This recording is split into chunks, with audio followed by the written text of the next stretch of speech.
What's up, everyone? This is Midnight Strike 3625 back again for another album review. Now, this is going to be an album that released probably a couple days ago. That was my daughter Sydney in the background. Say hi, Sydney. Yeah. She's a little tired, so she's laying on my bed right now. But anyways, this is probably an album that flew under the radar for most metal listeners, particularly because this wasn't really a popular band. It was kind of an old school heavy metal band from back in the day, from the early 90s and, from the 80s era.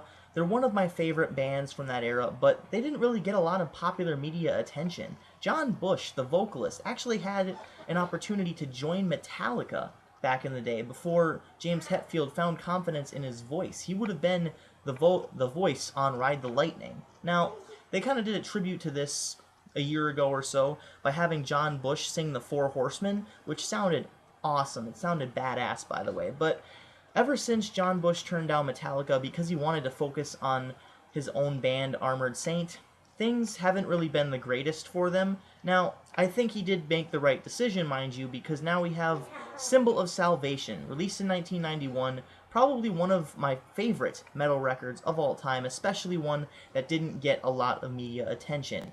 It was named as one of the greatest heavy metal records of all time. I think it was in the 400s on the 500 greatest metal records of all time list, but this next album that I'm about to talk about is called Win Hands Down. This is going to be their latest album. It was released a couple days ago, and I'm going to be reviewing it for now. And like I said, it kind of sounds a lot like Symbol of Salvation. It kind of sounds like they've captured that energy, that creative passion, and just that desire to make really good heavy metal music again that has been kind of somewhat lacking on their last two releases since Symbol of Salvation. It wouldn't be that big of a challenge to say that this was their best record since Symbol of Salvation, because in all honesty it is. But then again, it's not really that hard, because their last couple releases were somewhat lackluster, especially in the case of 2010's La Raza. So right after Symbol of Salvation, it was their last record, it was their first record, after their guitarist Dave Pritchard died, and then they just kind of made one record, Symbol of Salvation, with the remaining guitar bits from the Dave Pritchard era, and just kind of called it quits afterwards. And in this era, the frontman, John Bush, of course, would go on to join Anthrax, and during Anthrax's hiatus, he would come back and actually reform Armored Saint and make the album Revelation, which, in all honesty, it was a good record, but it didn't have the creative passion or the energy or the drive that made Symbol of Salvation such a great and phenomenal record to begin with. So, in my opinion, it wasn't that good.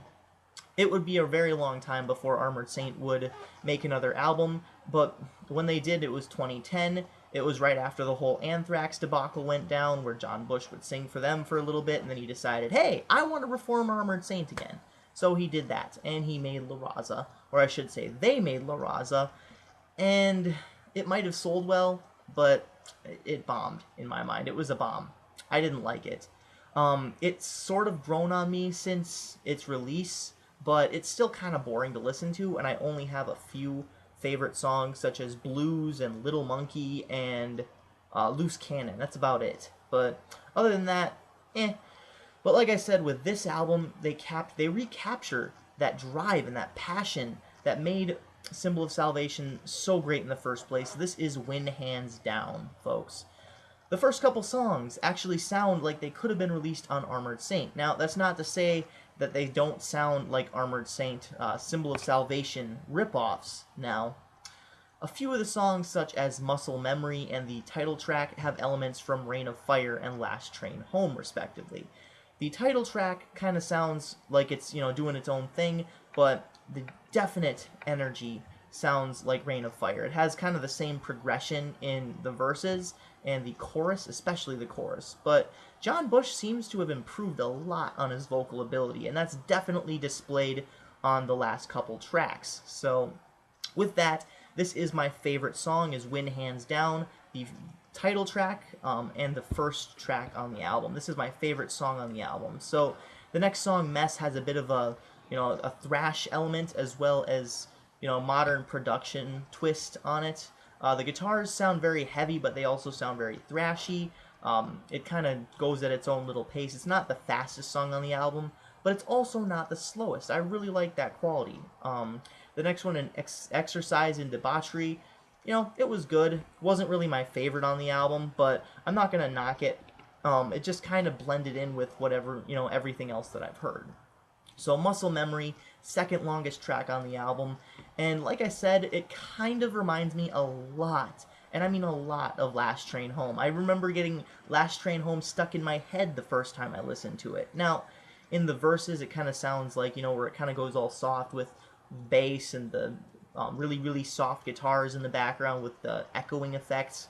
It sounds exactly like Last Train Home off of Symbol of Salvation, but I feel like they're trying to get back to that. I feel like they're trying to pay homage versus just directly ripped from the album. So Muscle Memory is a very good song, but they could have done a little bit to distinguish it from past works. So that was then, way back when. This is when the album kind of seems to falter a little bit, kind of seems to wither.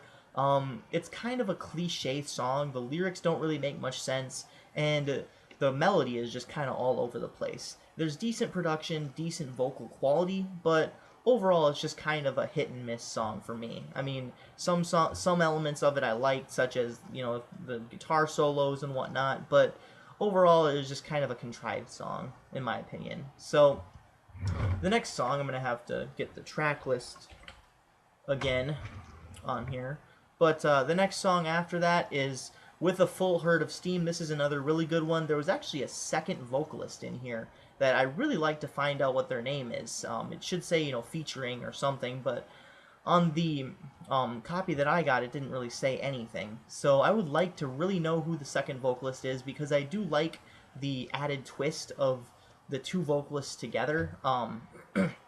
Overall, the guitar work is pretty good. The drumming is precise, and I just like how heavy it is, I guess, and how the second vocalist really puts his or her twist on the making. So the next song is In an Instant. This is probably either my favorite, tied with the title track, or my second favorite song.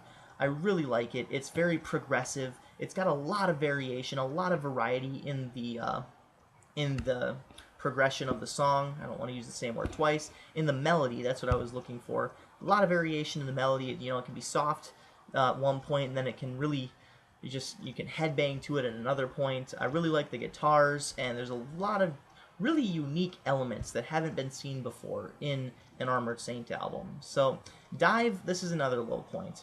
I like it, but it's just not as good as their other songs. It's kind of, up there with That Was Then, Way Back When, except not as corny and cliche.